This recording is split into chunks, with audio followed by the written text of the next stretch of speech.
BBC news, news Bangla. হাম উপসর্গে বাংলাদেশে শিশু মৃত্যু 400 ছাড়ালো। গত 24 ঘন্টায় মারা গেছে আরও 11 শিশু। অপরদিকে নিউজ বাংলা বলছে, পত্রিকা হামের মৃত্যুর সংখ্যা সরকারি হিসেবের চেয়ে অনেক বেশি। আসসালামু আলাইকুম রহমতুল্লাহি ওয়া বারাকাতুহু। সান্ধ্যকালীন সংবাদে সবাইকে সুস্বাগত জানাচ্ছি। আমি আখি গ্যালারি। প্রথমে আমরা সংবাদ শিরোনাম শুনলাম, এবার আমরা বিস্তারিত খবর শুনে নিব।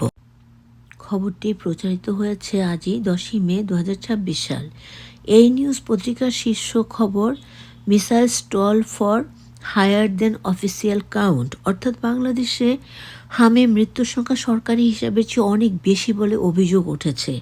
বিভিন্ন বিভাগীয় হাসপাতাল, স্থানীয় স্বাস্থ্য দপ্তর ও প্রশাসনিক রেকর্ডে পাওয়া তথ্যে সরকারি হিসাবের সঙ্গে বড় ধরনের অমিল দেখা গেছে। জনস্বাস্থ্য বিশেষজ্ঞরা বলেছেন, সমালোচনার ঝড় এড়াতে স্বাস্থ্য অধিদপ্তর মৃত্যুর সংখ্যা কম দেখাচ্ছে। তবে স্বাস্থ্য অধিদপ্তর বলছে, এটি ইচ্ছাকৃত গোপন নয়, বরং তথ্য সংগ্রহ ব্যবস্থার দুর্বলতার কারণে এমন পার্থক্য তৈরি হচ্ছে। স্বাস্থ্য অধিদপ্তর জানিয়েছে, মাঠ পর্যায়ের হাসপাতাল ও উপজেলা স্বাস্থ্য কর্মকর্তার কাছ থেকে তথ্য আসতে দেরি হওয়ার রিপোর্টে গরমিল দেখা যায়। উদাহরণ হিসেবে রংপুর বিভাগীয় স্বাস্থ্য অধিদপ্তর কোনো মৃত্যুর তথ্য না দিলেও স্থানীয় হাসপাতাল ও প্রশাসনিক রেকর্ডে অন্তত 4 জনের মৃত্যুর তথ্য পাওয়া গেছে। একইভাবে বরিশাল ও ময়মনসিংহে সরকারি ও স্থানীয় তথ্যের মধ্যে বড় পার্থক্য দেখা গেছে। ময়মনসিংহ মেডিকেল কলেজ হাসপাতালে 27 জনের মৃত্যুর তথ্য পাওয়া গেলেও স্বাস্থ্য অধিদপ্তর সেখানে অনেক কম সংখ্যা দেখিয়েছে। স্বাস্থ্য অধিদপ্তরের সর্বশেষ হিসেব দেশে এখন পর্যন্ত হামজাতীয় উপসর্গে 352 জনের মৃত্যু এবং 54,635 জন আক্রান্ত হয়েছে। এর মধ্যে 61 জনের মৃত্যু পরীক্ষাগারে নিশ্চিত করা হয়েছে। বিশেষজ্ঞরা বলছেন, সঠিক তথ্য প্রকাশ না হলে রোগ নিয়ন্ত্রণ আরও কঠিন হয়ে পড়বে এবং স্বাস্থ্য ঝুঁকিও বাড়বে। হাম পরীক্ষায় কিট স্বল্পতা, সরকারের ব্যবস্থাপনা নিয়ে প্রশ্ন। জান্নাতুল তানভি, প্রায় 2 মাস ধরে বাংলাদেশে শিশুদের হাম সংক্রমণের পরিস্থিতি জটিল আকার ধারণ করেছে। এরই মধ্যে হাম শনাক্তে পর্যাপ্ত কিট নেই বলে অভিযোগ উঠেছে। সরকারের দেওয়া তথ্য অনুযায়ী বুধবার পর্যন্ত হাম এবং এর উপসর্গে 324 জন শিশু মারা গেছে। হাম বলে সন্দেহ করা হচ্ছে এমন রোগীর সংখ্যা 30,000 ছাড়িয়ে গেছে। কিন্তু দেশে হাম শনাক্ত করা পরীক্ষা করা হয় শুধু রাজধানীর জনস্বাস্থ্য ইনস্টিটিউটের পরীক্ষাগারে। দেশের অন্য কোথাও পরীক্ষা করার সুযোগ নেই। আর হামের প্রাদুর্ভাবের মধ্যেই সেই পরীক্ষাগারে প্রয়োজনের তুলনায় যথেষ্ট কিট নেই বলে খবর এসেছে স্থানীয় সংবাদ মাধ্যমে। তবে জনস্বাস্থ্য ইনস্টিটিউটের পরিচালক মমিনুর রহমানের দাবি, এই পরিস্থিতিকে সংকট বলা যাবে না, এটাকে স্বল্পতা বলে উল্লেখ করেন মিস্টার রহমান। স্যাম্পলের তুলনায় একটু কিটের সংখ্যা কম, সংকট বললে এটা অন্য বিষয় হয়ে যায়। আমাদের হাতে এখনও অ্যাভেলেবল কিট আছে, বলেন মিস্টার রহমান। তবে জনস্বাস্থ্য বিশেষজ্ঞরা বলেছেন, সরকার পরিস্থিতি অনুধাবন করলেও প্রস্তুতি ঘাটতি ছিল। হামের প্রাদুর্ভাবের পর থেকেই আইসিইউ সংকট ও টিকার ঘাটতির অভিযোগ সামনে আসে। হামে মৃত্যুর পেছনে অবহেলা কিনা তদন্ত করছে সরকার। সংবাদ সমকাল। সমকাল পত্রিকার আজকে শীর্ষ খবর, হামে মৃত্যুর পেছনে অবহেলা কিনা তা তদন্ত করছে সরকার। দেশে হামে আক্রান্ত শিশু মৃত্যু ঘটনা বেড়ে যাওয়া, এর পেছনে কোনো অবহেলা আছে কিনা তা খতিয়ে দেখতে শুরু করেছে সরকার। স্বাস্থ্যসেবা বিভাগের সচিব মোহাম্মদ কামরুজ্জামান চৌধুরী জানিয়েছেন, পুরো বিষয়টি নিয়ে একটি তদন্ত কমিটি কাজ করছে এবং তদন্ত শেষ হলে প্রতিবেদন জনসম্মুখে প্রকাশ করা হবে। রাজধানীতে বাংলাদেশ মেডিকেল বিশ্ববিদ্যালয়ের BMU বাংলাদেশ হেলথ রিপোর্টার্স ফোরামের আয়োজিত এক বৈঠকে এই তথ্য জানানো হয়। সেখানে বলা হয়, বিশ্বব্যাপী হামে সংক্রমণ বাড়লেও বাংলাদেশে মৃত্যুর হার তুলনামূলকভাবে বেশি।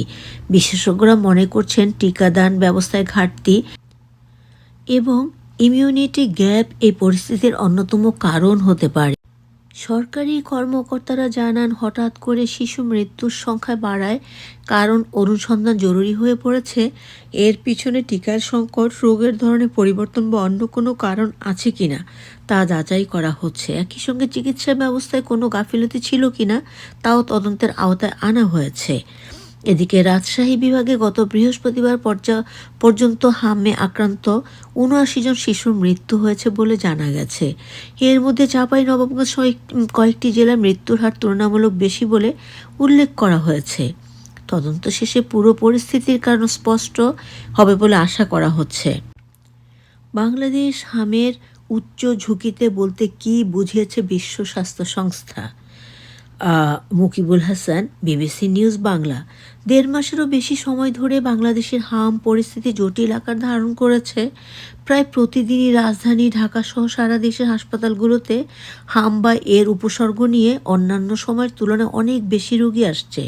সেই সাথে প্রতিদিনই হাম কিংবা উপসর্গ নিয়ে মারা যাচ্ছে শিশুরা। সর্বশেষ শনিবারও সারা দেশে হাম আক্রান্ত লক্ষণ নিয়ে মারা গেছে অন্তত ১১ জন। স্বাস্থ্য অধিদপ্তরের তথ্য বলছে, গত ১৫ মার্চ থেকে এখন পর্যন্ত হামের উপসর্গে ২০৯ শিশুর মৃত্যু হলো। এ সময় হামে আক্রান্ত ৪২ শিশুর মৃত্যু হয়েছে।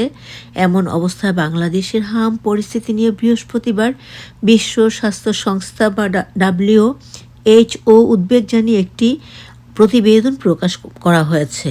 হামের বর্তমান পরিস্থিতিকে জাতীয়ভাবে উচ্চ ঝুঁকিপূর্ণ বলেও মূল্যায়ন করেছে সংস্থাটি। বৃহস্পতিবার বিশ্ব স্বাস্থ্য সংস্থার প্রতিবেদনে বলা হয়েছে, দেশের ৬৪টি জেলার মধ্যে ৫৮টিতেই সংক্রমণ ছড়িয়ে পড়েছে। টিকার তীব্র ঘাটতি এবং ক্রমবর্ধমান মৃত্যুহার নিয়ে গভীর উদ্বেগ প্রকাশ করেছে WHO। বিশ্ব স্বাস্থ্য সংস্থার এই রিপোর্টে বর্তমান বাংলাদেশের হাম পরিস্থিতির বাস্তব অবস্থা, হাম আক্রান্ত হলে করণীয়, টিকাদান কর্মসূচির পরিসর বাড়ানো বেশ কিছু জরুরি পরামর্শ দিয়েছে সংস্থাটি। জনস্বাস্থ্য বিশেষজ্ঞরা বলেছেন, এই ধরনের রোগের ক্ষেত্রে বিশ্ব স্বাস্থ্য সংস্থা যখন উচ্চ ঝুঁকি হিসেবে উল্লেখ করে তা এক অর্থে মহামারী, যে কারণে সরকারেরই উচিত ছিল সংকট মোকাবেলায় জরুরি পরিস্থিতি ঘোষণা করা।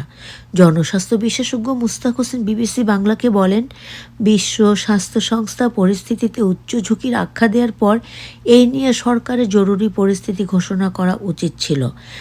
তাহলে একদিকে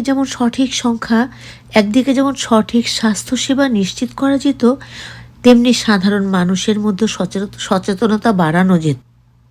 এটিও নিউজ বাংলার নিউজ। প্রায় নির্মূল হওয়া হাম আবার দেশে ফিরেছে কেন? রাকিব হাসান, ১৬ এপ্রিল ২০২৬ সালের সংবাদ এটি। বাংলাদেশের স্বাস্থ্য বিভাগের দেয়া তথ্য অনুযায়ী সন্দেহজনক হাম রোগে বুধবার পর্যন্ত গত ১ মাসে ১১৬টি শিশুর মৃত্যু হয়েছে এবং এই সময় সন্দেহজনক হাম রোগীর সংখ্যা ১৯,০০০-এর বেশি। জনস্বাস্থ্য বিশেষজ্ঞদের মতে হাম পরিস্থিতি বাংলাদেশে এখন অনেকটা প্রাদুর্ভাবের রূপ ধারণ করেছে এবং পরিস্থিতি মোকাবেলায় হাসপাতালগুলোতে প্রয়োজনীয় আইসোলেশন ওয়ার্ড ও ICU সুবিধা প্রস্তুত করার কথা সরকার জানিয়েছে। যদিও দেখা যাচ্ছে হাম শুধু বাংলাদেশেই না, বরং যুক্তরাষ্ট্র, কানাডার মতো উন্নত দেশসহ বিশ্বের বিভিন্ন দেশে আবার ফিরে আসতে শুরু করেছে। বিশ্ব স্বাস্থ্য সংস্থা ইতিমধ্যেই সতর্ক করে বলছে, টিকাদানের হার কমে যাওয়ায় বিশ্বের কিছু অঞ্চলে আবার হাম রোগের পুনরুত্থান দেখা যাচ্ছে। চিকিৎসা বিষয়ক জার্নাল দ্য ল্যান্সেট এর তথ্য অনুযায়ী ২০২৪ এবং ২০২৫ সালের গত ২০ বছরের মধ্যে সর্বোচ্চ সংখ্যক হাম প্রাদুর্ভাব দেখা, যার ফলে প্রশ্ন উঠছে, বাংলাদেশের মতো নিম্ন আয়ের দেশগুলোতে টিকার ঘাটতির কারণে হাম প্রাদুর্ভাব পরিস্থিতি তৈরি হলেও উন্নত বিশ্ব কিংবা বিশ্বজুড়ে নানান দেশে হামে আক্রান্ত হওয়ার পরিমাণ বাড়ছে কেন? বিশেষজ্ঞরা বলছেন, কোভিড মহামারীর সময় সারা বিশ্বে শিশুদের নিয়মিত টিকাদান কর্মসূচির ব্যাঘাতের পাশাপাশি যুক্তরাষ্ট্রসহ বিভিন্ন দেশে টিকা বিরোধী প্রচারণাও বেড়েছে, যা হাম সংক্রমণ ফিরে আসার পথ তৈরি করেছে। বাংলাদেশও হাম ফিরে আসার জন্য ঠিকমতো টিকা দিতে না পারাটাকে দায়ী করছেন স্বাস্থ্যমন্ত্রী সরদার সাখাওয়াত হোসেন বকুল। হাম বিষয়কে অত্যন্ত দুঃখজনক সংবাদটিতে পুরো সংবাদটি জুড়ে ছিলাম আমি, তোমাদের আখি গ্যালারি। সবাই ভালো থাকবে। আসসালামু আলাইকুম রহমতুল্লাহি ওয়া বারাকাতুহু। আল্লাহ হাফেজ।